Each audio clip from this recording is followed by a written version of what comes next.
Hello everyone, welcome to Clinical Knowledge and Medicine. So today we will talk about diabetes mellitus, DM, which is so common in India. Almost if we talk about elders or even kids these days are also suffering from DM, which means diabetes mellitus. And today we will specifically talk about type 1 diabetes mellitus.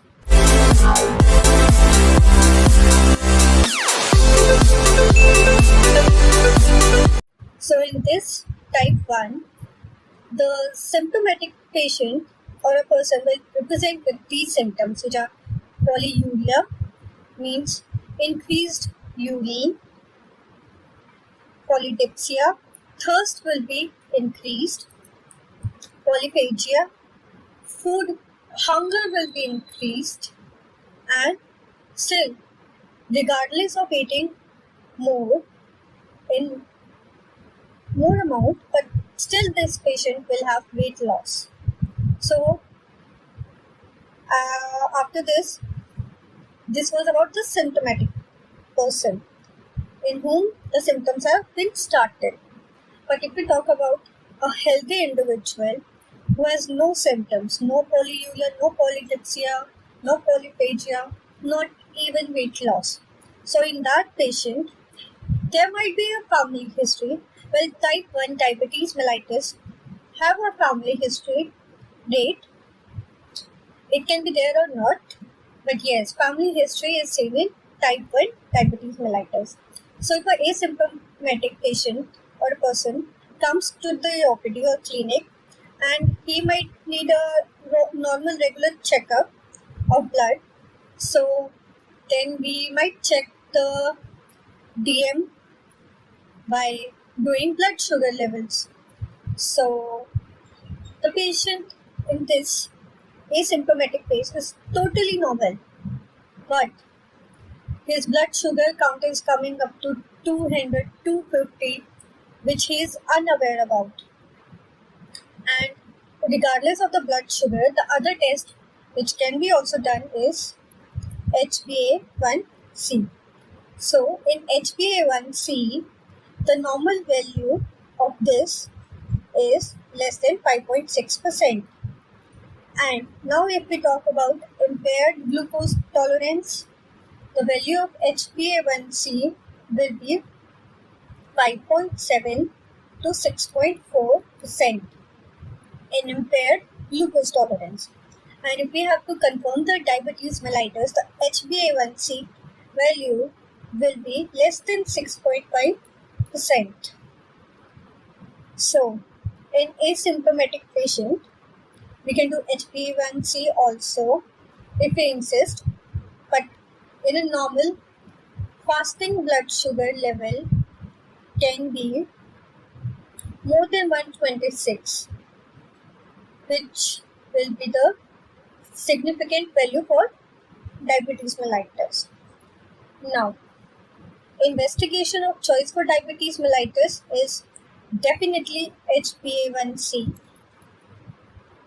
So, when the person is fasting and the person came to your clinic, we will give him 75 gram of glucose. Then, after giving 75 gram of glucose, we will check the blood sugar value after 2 hours. And the normal value in fasting state will be 100. And after 2 hours, the value should be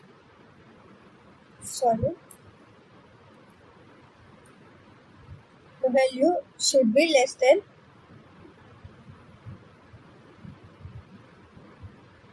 140. This is the normal value. And in impaired glucose tolerance, if the value is 100 to 125 in a fasting state, and after 2 hours, the value becomes 140 to 199, will be considered impaired glucose tolerance. And to confirm diabetes mellitus, the value at the fasting stage should be more than 126 milligram. And after 2 hours, after giving glucose, the value might be more than 200.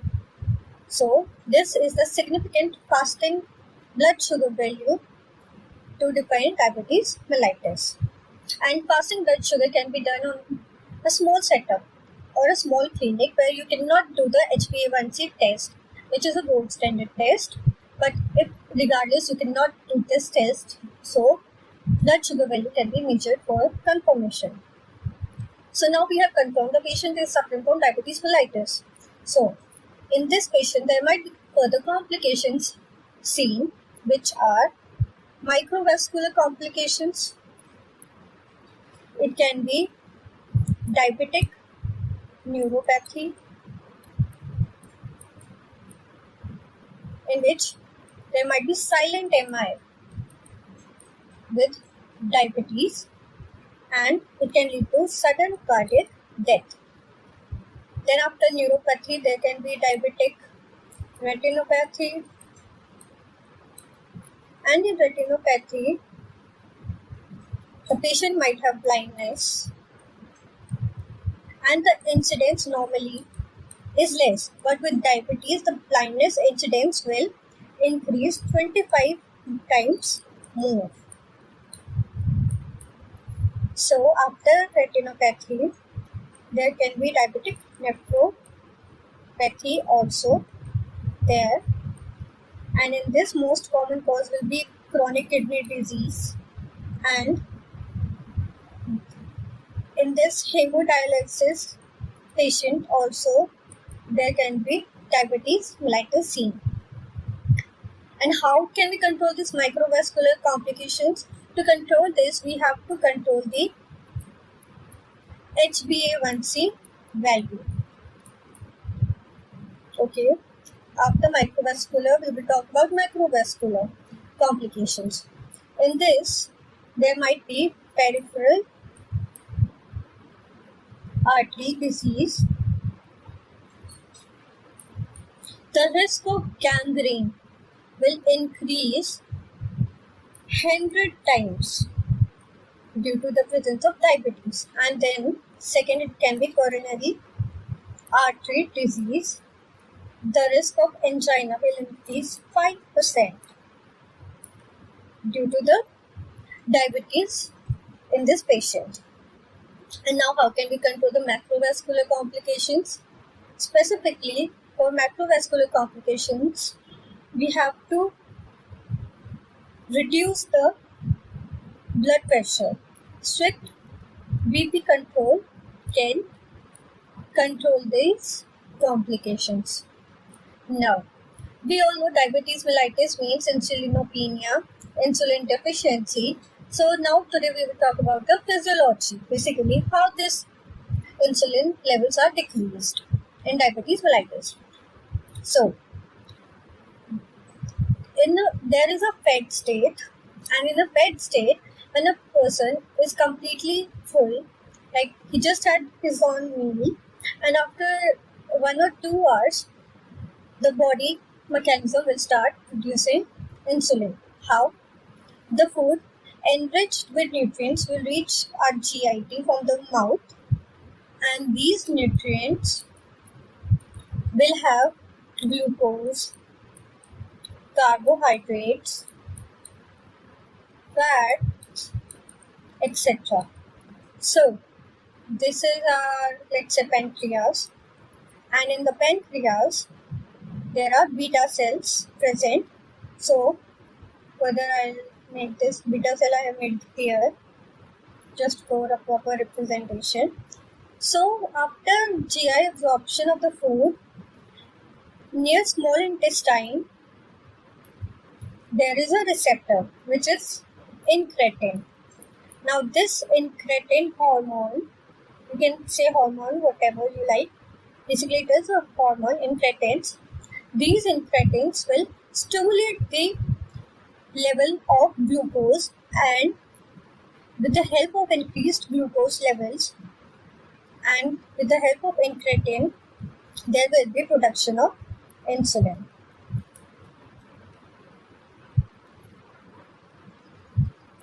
So these incretins will go to the pancreas, and at the B cell beta cells inside the pancreas. Basically, these cells are known as beta cells of Langerhans, where insulin production is done. And this is GLUT2 channel present. So when the glucose will start entering the pancreas near the beta cell, these GLUT2 will receive glucose in a limited amount because this GLUT2 channel is bidirectional. Like glucose can come and can also go out of the cell. So when this glucose enters the beta cells, with the help of incretin, there will be production of insulin levels. But in diabetes mellitus, this insulin production might be hampered, or this GLUT2 might not work nicely to receive the glucose in beta cell inside the pancreas. So this was about the fed state. Basically, after digestion and when we have food, the intake of glucose will eventually increase inside the body, and all the cells will have to produce energy, and for that energy we all require glucose. So this glucose also helps in the synthesis of insulin in the presence of incretin hormone. Now, after the physiology, we will also discuss in beta cell there is pre-proinsulin formation, and this pre-proinsulin formation is due to, like in the Golgi,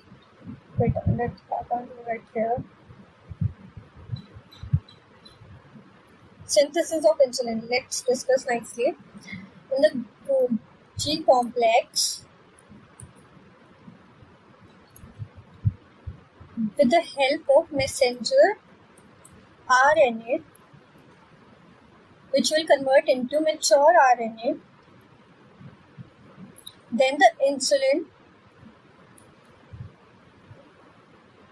synthesis will take place inside the Golgi complex, and this insulin will be the formation of pre-proinsulin, where there will be presence of amino acids on its polypeptide chain, and this pre-proinsulin will also have C peptides with it. So after the synthesis of this pre-proinsulin, which will go into the beta cell of Langerhans, insulin gene is present on chromosome 11.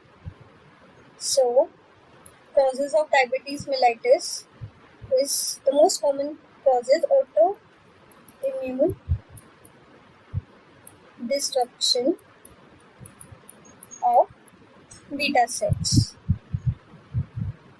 Then next cause can be any infection or viruses. Basically, there might be mumps, rubella. Mumps and rubella in elder patients is very severe, and due to increase in the severity, the risk of diabetes mellitus also increase in these patients. Then there can be hemochromatosis, which is iron overload. Now, after the course, if we talk about the diagnosis of this diabetes mellitus, in the diagnosis, first, to rule out diabetes mellitus, we will start checking by, let's suppose there is a patient came to your OPD. Now you have to diagnose the diabetes mellitus. So we will start with CBC, which is a regular routine checkup of blood, and then when we have done the CBC, We will also go for the arterial blood gas values. Then with that, we will also do HbA1c to rule out diabetes. And also in CBC,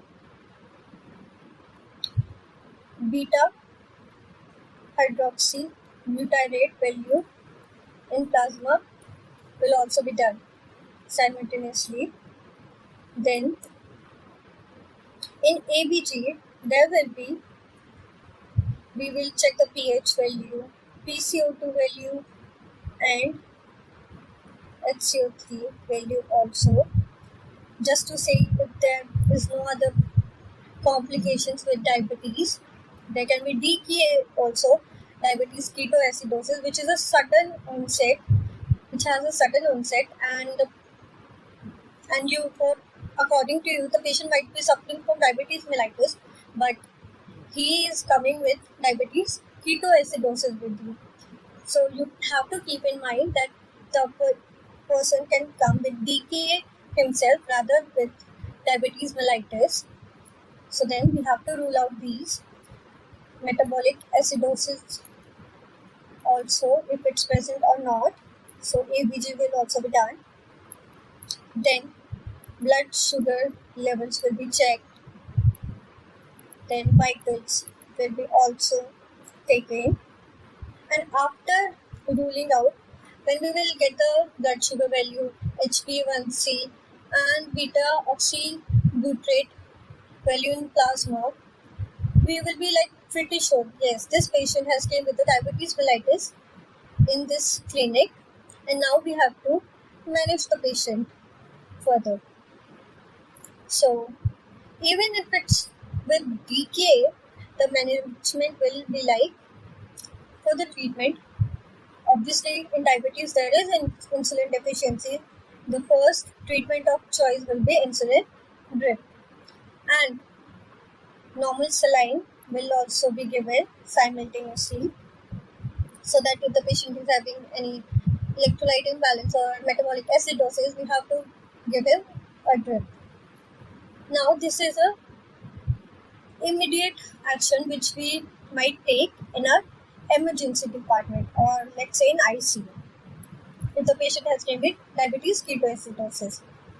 Now, for long term, for further management, the patient will be advised to count his carbohydrate values, like whenever he takes meal. Now there is so many apps nowadays, so he can easily take one app and feed the data inside the app that I have eaten this. Now tell me the carbs value. So carbohydrate value is utmost important in this patient for long-term treatment. Then in ICU department, we have given the insulin drip, but now we will tell him to take insulin injection regularly after checking his blood sugar levels. And then insulin injection, we have to teach him how he can take this injection at home himself.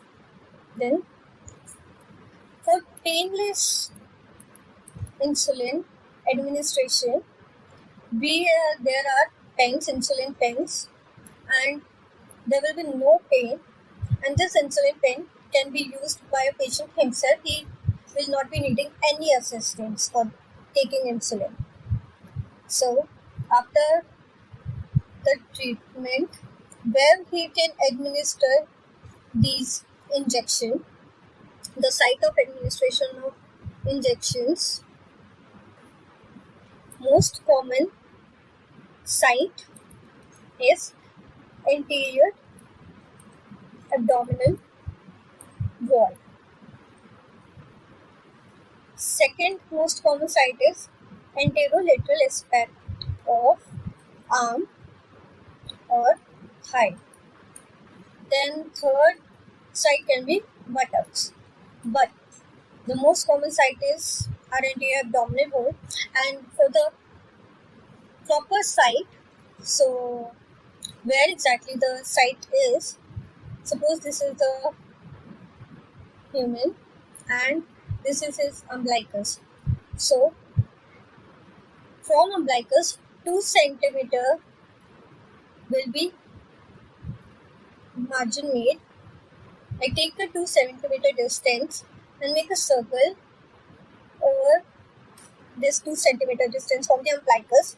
Now the patient can take injection like in a clockwise direction or anti-clockwise direction also, just so that site might be changed every time. Like whenever he takes the insulin, the site should be changed of the administration. So like on Sunday he took here, Monday, Tuesday, Wednesday, Thursday, Friday, Saturday. Every time the site will be changed. So after the administration site, delivery mode is also the same thing. Insulin pens, insulin pump is also there nowadays. So complications of insulin can be somogaic phenomenon will be seen. Like in early morning, hypoglycemia will be seen due to overdose of insulin at the bedtime. And how can these insulin overdose is present at bedtime? Like the patient took insulin pump, he is using insulin pump, and due to that there might be overdose, and at 4 a.m. there will be the symptoms like tremors, palpitations, etc. seen. Then after 4 a.m., around 7 a.m., due to increased glucagon and counter-regulatory hormones action, blood sugar value will be increased, and that will be known as pre-breakfast hyperglycemia. These are the complications of taking insulin. And weight. So in type 1 diabetic mellitus patient, weight will be increased due to the usage of insulin. Thank you. This was all about diabetes mellitus type 1, and we have also covered diabetic ketoacidosis in a previous video. Next we will discuss about diabetes mellitus type 2. So thank you for watching the video. Do like it and subscribe the